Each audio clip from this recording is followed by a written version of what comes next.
இதே திருவல்லிக்கேணி மயிலை பகுதியில் பிராமண சமுதாயத்தினரை அச்சுறுத்தக்கூடிய வகையில், அவமதிக்கக்கூடிய வகையில் அவர்களுடைய பூநூலை அடுத்த அந்த செயலுக்கு முதற்கண் புதிய தமிழகம் கட்சியினுடைய வன்மையான கண்டனத்தை நான் தெரிவித்துக் கொள்ள விரும்புகிறேன். நாகரிக சமுதாயத்தில் இதை எந்த விதத்திலும் ஏற்றுக்கொள்ள முடியாது. இங்கே அன்பு அண்ணன் ராஜன் அவர்கள் பேசிய பொழுது தலித் என்று சொல்லி எந்த விதமான அனுதாபத்தையும் தேட வேண்டாம் என்று அண்ணன் சொன்னார்கள். அதை நாங்கள் விட்டு பல காலம் ஆயிற்று என்பதை என்ற நேரத்திலே சொல்லிக் கொள்ள வேண்டும். குறிஞ்சி, முல்லை, மருதன், நெய்தல், பாலை என்று அழைக்கக்கூடிய 5 வகை நிலங்களிலே மருத நில மக்கள் தான் தேவேந்திர குல வேளாளர்கள். அவர்கள் சேற்றிலே கை வைத்தால் தான் நம் சோற்றிலே கை வைக்க முடியும் என்று உழவர் கொடி பெருமைப்படுத்தப்பட்டதல்லவா, அந்த கொடியை தான் நான் பெருமைப்படுத்துகிறேன். நான் இந்த கூட்டத்திலே கலந்து கொண்டதற்கு பல்வேறு காரணங்கள் உண்டு. அதில் முக்கியமான காரணம், நீங்கள் எப்படி இன்று ஒரு வன்முறையை சந்திக்கிறீர்களோ, ஏறக்குறைய 50 ஆண்டு காலம் இந்த மண்ணிலே பல வன்முறைகளை நாங்கள் சந்தித்தவர்கள் இந்த காரணத்தினாலே அந்த வன்முறையினுடைய தாக்கம் எந்த அளவுக்கு மனோரீதியாக பாதிக்கும் என்பதை உணர்ந்த காரணத்தினால்தான் அன்பு சகோதரர் எஸ்.சி. அவர்கள் அழைத்தவுடனேயே நான் வருகிறேன். இருந்தாலும் கூட எனக்கு 5 மணி வரையிலும் ஒரு வேலை இருக்கிறது, எப்படியாவது இந்த கூட்டத்திலே கலந்து கொள்வதென்றேன் என்று கலந்து கொண்டிருக்கிறேன். தமிழ் சமுதாயத்தில் இங்க இருக்கக்கூடிய பிராமண சமுதாயத்தை சார்ந்தவர்கள் கல்வியில மேன்மை பெற்றவர்கள், கலாச்சாரத்தில் பண்பாட்டில் உச்சநிலை இருக்கக்கூடியவர்கள்.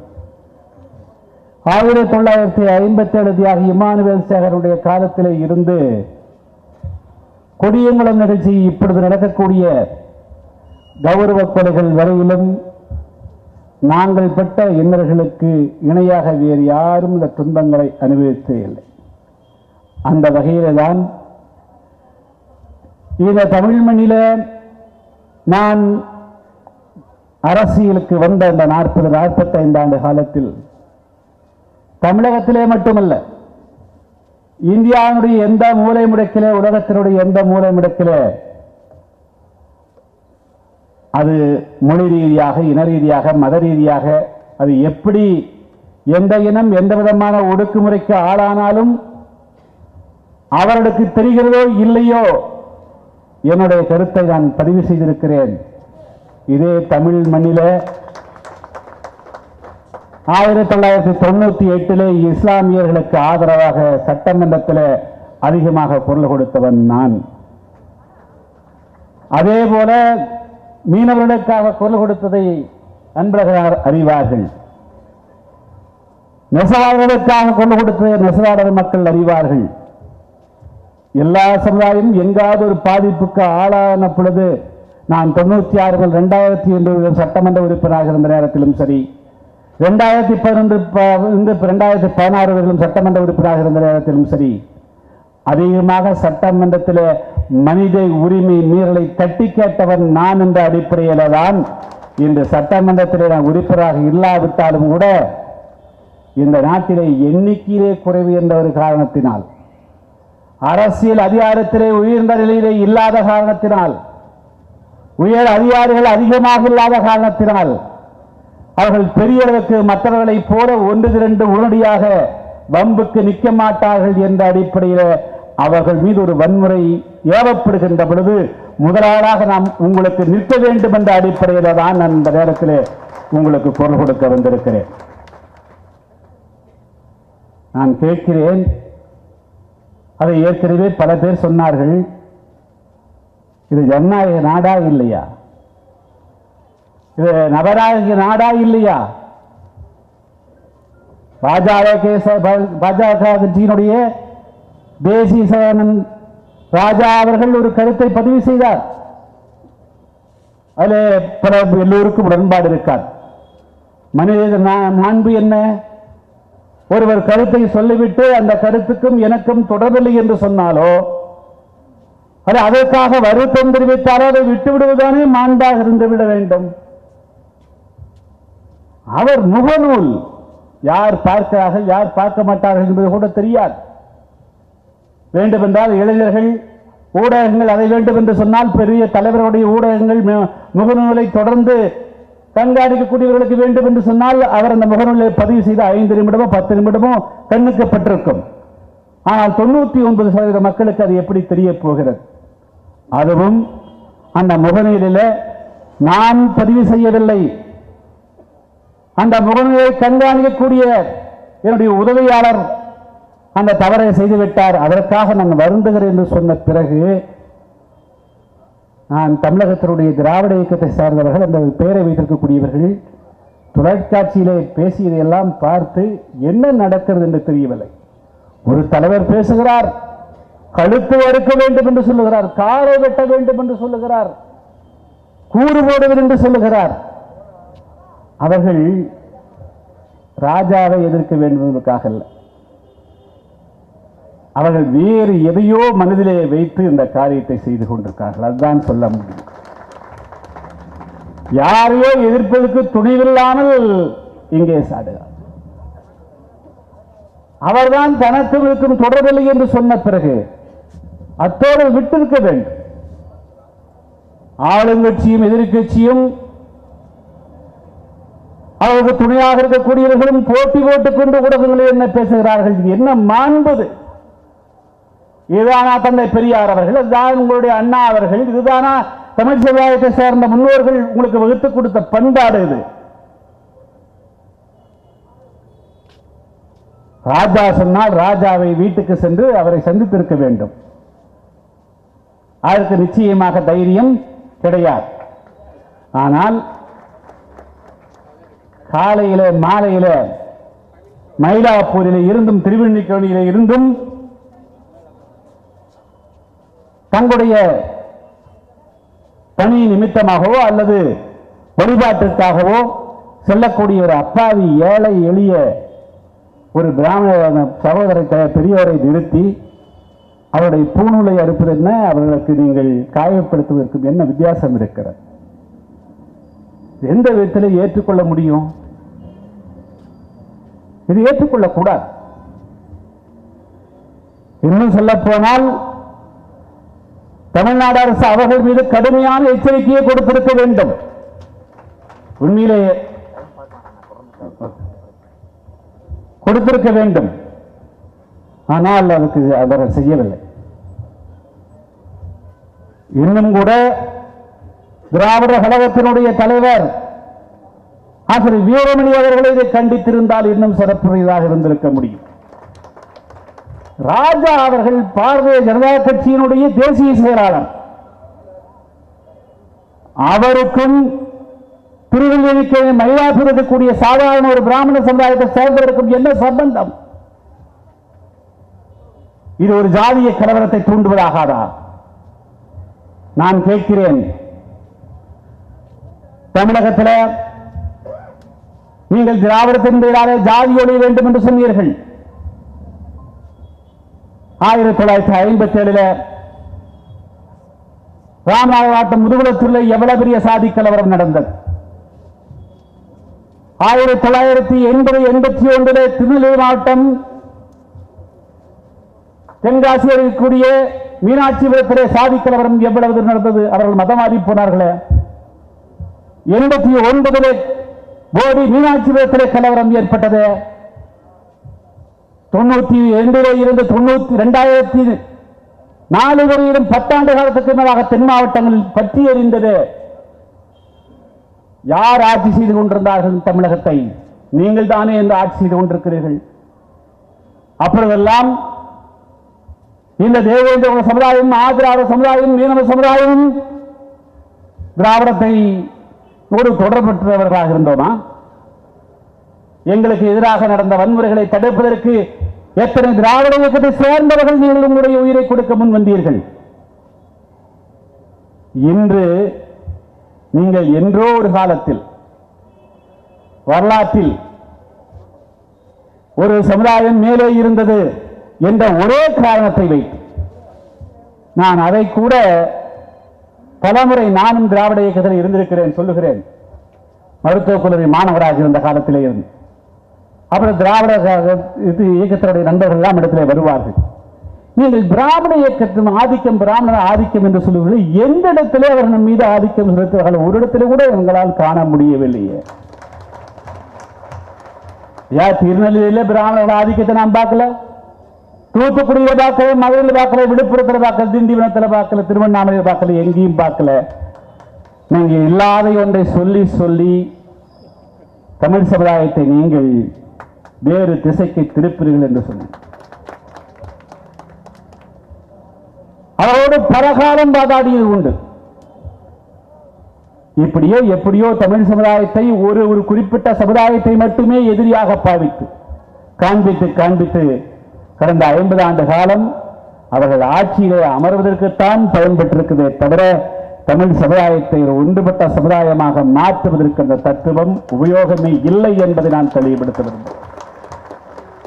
ஒருவேளை திராவிடம் ஒரு மிகப்பெரிய தத்துவமாக இருந்திருந்தால் என்று நான் டாக்டர் கிருஷ்ணசாமி தேவேந்திர சமுதாயம் என்று சொல்ல வேண்டிய அவசியம் இருந்திருக்கார். அன்பழகனார் மீனவன் என்று சொல்ல வேண்டிய அவசியம் இருந்திருக்கார். தேவநாதன் யாதவன் என்று சொல்ல வேண்டியது. எல்லோரும் எல்லா அடையாளங்களை விட்டு ஒரே மனிதனாக இருந்திருப்போம், தமிழராக இருந்திருப்போம். இன்னும் சொல்ல போனால் தமிழ் சமுதாயத்திலே ஜாதி கொடிகட்டி பறக்கிறது என்று சொல்ல காரணம் திராவிட இயக்கம் தான் என்பதை நான் சுட்டிக்காட்ட விரும்புகிறேன். திராவிட இயக்கங்களுடைய தவறான பாதைகள்,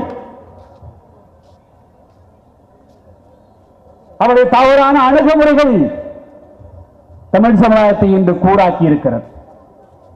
ஆனால் அதை மீண்டும் கூர்மைப்படுத்துவதற்கு ஒருவேளை இந்த திராவிடத்தின் பெயரை ஆறாவது முயற்சி செய்தால் மீண்டும் பிராமண சமுதாயத்தின் மீதோ வேறு யார் மீதோ கை வைக்க முற்பட்டால் புதிய தமிழகம் போராளிக்காக காவல் படையாக உங்களுக்கு உற்ற துணையாக விளங்கும் என்பதை இந்த நேரத்தில் சொல்லிக் கொள்ள விரும்புகிறேன்.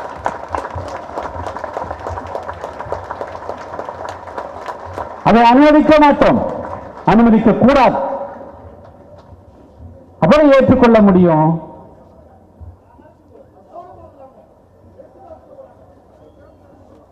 அதை எப்படி ஏற்றுக்கொள்ள முடியும்? நாங்களும் தான் ஜாதி ஒளியும் வேறுபாடுகள் மறையும் என்று திராவிடத்துக் கொள்ள போனோம். எந்த இடத்துல எப்ப எந்த இடத்துல ஜாதி ஒழிச்சு சொல்லுங்க, எந்த நிகழ்ச்சிக்கு நீங்க வந்து சொல்லுங்க. கண்டதேவியில தேர்வடம் பிடித்து இழுப்பதற்கு மறுத்தது பிராமணர்களா? இல்ல. எந்த இடத்திலையும் பிராமணர்கள் எந்த விதமான வேறுபாட்டையும் நான் இந்த 40-45 ஆண்டு பொது வாழ்வில் காணவே இல்லை. எந்த இடத்திலையும் காணவே இல்லை.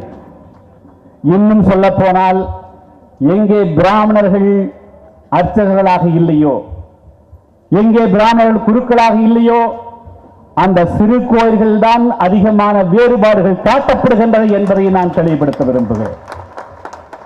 இதுதான் இன்றைய தமிழகத்தினுடைய யதார்த்தம். இந்த மேடைக்காக நான் பேசவில்லை, இதை நான் சட்டமன்றத்திலேயே பதிவு செய்திருக்கிறேன். தமிழகத்தினுடைய 5 முறை முதல்வராக இருந்த கலைஞரிடத்திலே வாதாடி இருக்கிறேன். மீண்டும் திராவிடம் திராவிடம் என்று பேசாத திராவிடம் பொய்த்து என்றோ எத்தனையோ ஆண்டுகள் ஆகிவிட்டது. திராவிடம் என்ற வார்த்தை ஒரு தவறாக பயன்படுத்தக்கூடிய வார்த்தை. இங்கே அன்பு சேகர் அவர்கள் பிராமணர்களுக்கு இடஒதுக்கீட்டை பற்றி பேசினார். 1999 2001 திருச்சியிலே நடைபெற்ற எங்களுடைய மாநாட்டிலேயே நாங்கள் சாதி வாரியாக இடஒதுக்கீடு கொடுக்க வேண்டும், பிராமணர்களுக்கும் இடஒதுக்கீடு கொடுக்க வேண்டும் என்பதை பதிவு செய்திருக்கிறோம். வேண்டும் என்றால் அந்த தீர்மானத்தை அன்பு சேகரனுக்கு அனுப்பி வைக்கிறேன். காலத்தில் எவ்வளவோ நடக்கும். அதற்காக ஜெர்மனியிலே நாசி படைகள் ஹிட்லர் செய்தது போல செய்ய முடியுமா? அவர் யூதர்களை எல்லாம் பிடித்து அடைத்து எதுனுமா செய்தார் என்பதற்காக பிராமண சமுதாயத்தை செய்வதா? ஏன் இது ஒருத்தர் கூட கண்டிக்கல? ராஜா நீங்க என்ன சொல்லியிருக்கணும்? ராஜா என்பவர் ஒரு கட்சியை சார்ந்தவர். அவர் சொல்லியிருக்கிறார், அவருக்கும் இந்த பிராமண சமுதாயத்துக்கும் எந்த விதமான சம்பந்தமும் கிடையாது. அவர்கள் மீது எந்த விதமான வன்முறைகள் ஏனாலும் அதை எங்களுடைய கட்சி ஏற்றுக்கொள்ளாது என்று சொல்லுவதற்கு ஒரு கட்சியினுடைய தலைவருக்கு துணிவு இருந்ததா? நோ. நான் என்னுடைய வாழ்க்கையிலே ஏற்பட்ட 2-3 சம்பவங்களை இந்த நேரத்திலே சொல்லியே தீர வேண்டும். அப்பொழுதுதான் இந்த கூட்டத்திலே நான் பங்கு பெற்றவனுடைய அர்த்தம், என்றாவது ஒரு நாள் வாழ்க்கையிலே நமக்கு உற்ற துணையாக இருந்தவர்களுக்கு நாம் நன்றி கடனை மறவாமல் இருந்ததற்கும் அர்த்தம். நான் 1966 6ஆம் வகுப்புக்கு என்னுடைய சொந்த மாவட்டம் அப்பொழுது கோவை மாவட்டம், அது உடுமலைப்பேட்டை தாலுகா, மறைந்த உடுமலை நாராயணகவி எல்லோருக்கும் உங்களுக்கு தெரியும். அவருடைய அந்த ஊரிலே தான் பூவளவாடி என்ற அந்த ஊருடைய பெயர். அப்பொழுது நான் 6ஆம் வகுப்பில் 66ஆம் ஆண்டு சேர்ந்தேன். ஒரு வருடம் மட்டும் அந்த பள்ளிக்கு தலைமை ஆசிரியராக என் சண்முக சுந்தரம் என்ற ஒரு மதிப்புக்குரிய தலைமை ஆசிரியர் அவர்கள் தலைமை ஆசிரியராக இருந்தார். அப்பொழுது அந்த பள்ளியில இந்த பட்டியல் பிரிவிலே இருந்து அந்த பள்ளியில மொத்தம் 320 பேர். அதில் ஒரே ஒரு மாணவன் நான் மட்டும்தான் அந்த பட்டியல் பிரிவிலே இருந்து சேர்ந்தவர். அப்பொழுதெல்லாம் மாதாந்திர தேர்வு வைப்பார்கள். நான் ஏறக்குறைய 5 கிலோமீட்டருக்கு அப்பால் இருக்கக்கூடிய ஒரு சாதாரணமான பஞ்சாயத்து யூனியன் பள்ளியிலே படித்து அந்த பள்ளியிலே உயர்நிலை பள்ளியிலே சேர்ந்தேன். வழக்கமாக அந்த பள்ளிக்கு அதிகமாக சேரக்கூடியவர்கள் ஃபீடர் ஸ்கூல் என்று அழைக்கப்படக்கூடிய அதே ஊருக்கக்கூடிய ஒரு பள்ளியிலிருந்து வரக்கூடிய மாணவர்கள் தான் தாக்கு பிடிப்பார்கள், மற்றவர்கள் தாக்கு பிடிக்க மாட்டார்கள் என்பது ஒரு நிலையாக இருந்தது. முதல் தேர்வில் முதல் ஆண்டு ஜூலை மாதத்தில் நடந்த தேர்வில் 310 மார்க், 600க்கு 310. இரண்டாவதாக நடைபெற்ற காலாண்டுக்கு முன்பு நடைபெற்ற தேர்வில் 600க்கு 510, கணிதத்திலே 100, விஞ்ஞானத்திலே 100, 3 பாடத்திலே 100 பெற்று அப்போதெல்லாம் பிரேயரில் யார் அதிகமான மதிப்பெண் பெறக்கூடியவர்களை அதை வாசிப்பார். நான் 6ஆம் வகுப்பினுடைய பி, அதே பள்ளியில் அந்த தலைமை ஆசிரியர் சண்முக சுந்தரனுடைய பெண் தேன்மொழி என்பவர் ஏ வகுப்பு. அந்த பேரையெல்லாம் படித்து முடித்த பிறகு நான் அப்பொழுது அதிகமாக பச்சை சட்டை தான் போடுவேன். வாரத்தில் ஒரு நாள் யூனிஃபார்ம், மற்ற நாளில் யூனிஃபார்ம் இருக்கார்.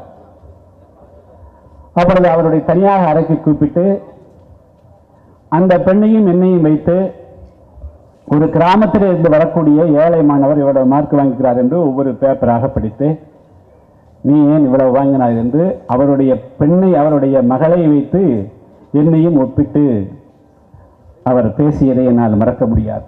அடுத்து சொல்ல வருகிறேன். அவர் ஓராண்டு மட்டும்தான் இருந்தார். அதற்கு பிறகு அவர் அந்த பள்ளியிலிருந்து வேறொரு பள்ளிக்கு கோவைக்கு இருக்கக்கூடிய கோவில் படையத்துக்கு மாறி சென்று விட்டார். அடுத்து வந்த தலைமை ஆசிரியர் EN கோபாலகிருஷ்ண ஐயர் என்று சொல்லக்கூடிய அவர் போகின்ற பொழுது என் சண்முகசுந்தரன் மாறி போகின்ற பொழுது அவரிடத்திலே கூட்டு என்னை அழைத்து வந்து, நான் இந்த பையனை உங்களிடத்திலே ஒப்படைக்கிறேன், நன்றாக படிக்கக்கூடிய மாணவன், இவரை நீங்கள் தயார்படுத்த வேண்டியது உங்களுடைய பொறுப்பு என்று சொல்லிவிட்டு சொன்னார். 5 ஆண்டு காலம் அவர் என்னை பிள்ளையாக பார்த்து கொண்டார் என்பதை இந்த நேரத்தில் சொல்லிக் கொள்ள வேண்டும். 3 ஆண்டு காலம் எஸ்பியாக பள்ளியினுடைய மாணவர்களாக வைத்திருந்தார், சார்ஜெண்டாக வைத்திருந்தார். அது மட்டுமல்ல, அவர் 10, 12ஆம் வகுப்புகளுக்கு வகுப்பாசிரியர் இருக்கின்ற பொழுது எல்லா மாணவர்களுக்கும் கட்டுரை கொடுப்பார். என்னை ஞாயிற்றுக்கிழமை சனிக்கிழமை தனியாக வர சொல்லி எனக்கு மட்டும் ஒரு கட்டுரை கொடுப்பார். அவர் பிராமண சமுதாயத்தை சார்ந்தவர். எந்த இடத்திலேயும் நான் யார் எந்த சமுதாயம் என்று தெரிந்து ஒரு நாள் அவர் வேறுபடுத்தி பார்த்ததை நான் பார்க்கவில்லை. அவர் கொடுத்த உற்சாகம்தான் SSLC தேர்வில் அந்த பள்ளியிலே முதல் மாணவனாக. இன்னும் சொல்ல போனால் இப்பொழுதெல்லாம் கணிதத்தில் 100க்கு 100 வாங்குவது எளிது. ஆனால் பொள்ளாச்சி கல்வி மாவட்டத்தில் அன்று 100க்கு 100 வாங்கிய ஒரே மாணவன் நான் என்பதை இந்த நேரத்தில் சொல்லிக்கொள்ள விரும்புகிறேன். அதற்கெல்லாம் காரணம் அவர்கள் கொடுத்த அந்த உற்சாகம். எங்கே அவர்கள் தாழ்த்தினார்? எங்கே அவர்கள் வேறுபடுத்தி பார்த்தார்கள்? அதற்கு பிறகு சொல்லுகிறேன். SSLC முடிச்சுட்டு PUC போனேன். PUC முடிச்சுட்டு ஃபர்ஸ்ட் அட்மிஷன் அக்ரி கிடைச்சிருச்சு. அப்பெல்லாம் இன்டர்வியூ தான் உங்களுக்கு தெரியும். அக்ரி ஜூன் மாதம் ஃபுல்லாக அது ஜூலை மாதத்தில் மெடிக்கல் அட்மிஷன் வந்துருச்சு. உங்களுக்கு தெரியும், அப்போல்லாம் அந்த போஸ்ட் வரத்துக்கு லேட் ஆகும். போஸ்ட்மேன் லேட்டாக கொடுத்தாரு. எங்கள் வீட்டில் எங்கள் அம்மா நீ அக்ரியே போதும், மெடிக்கல் போனால் 7 வருஷம் 8 வருஷம் ஆகும்னு சொல்கிறாங்க, இதே போதும்னு. அந்த காலேஜில் டேனியல் சுந்தரராஜன் ஒரு டீன் இருந்தார். அவர் கூப்பிட்டு, இந்த அப்பா நீ போய் மெடிக்கல் சேரு அப்படின்ட்டு. அப்போ எனக்கு திருநெல்வேலி மெடிக்கல் ஒதுக்கியிருந்தாங்க. நீ ஏன் நாங்கள் லேட்டாக போகிறேன், ஒன்றும் இல்லை, நீ டிசி வாங்கிட்டு போ, அங்கே ஏதாவது பிரச்சனை எப்போ வேணாலும் நான் சேர்த்துக்கிறேன்னு சொன்னார். அங்கே போனேன். அப்போது வெங்கடகிருஷ்ணன் சொல்லிட்டு வைஸ் பிரின்சிபல் கோபியை சேர்ந்தவர் ஒரு பிராமண சமுதாயத்தை பார்த்தார். வா மைடியர் பாய், எந்த ஒரு கோயம்புத்தூர் பார்த்து என்ன பிரச்சனை கேட்டார். இது மாதிரி கொஞ்சம் டைம் ஆகி போச்சு சார், டோன்ட் வரி, இப்போவே அட்மிஷன் ஃபீஸ் அப்புறம் கட்டிக்கிறார். அப்புறம் ஜாயின் பண்ணியாச்சு. அடுத்தது சொல்கிறேன்.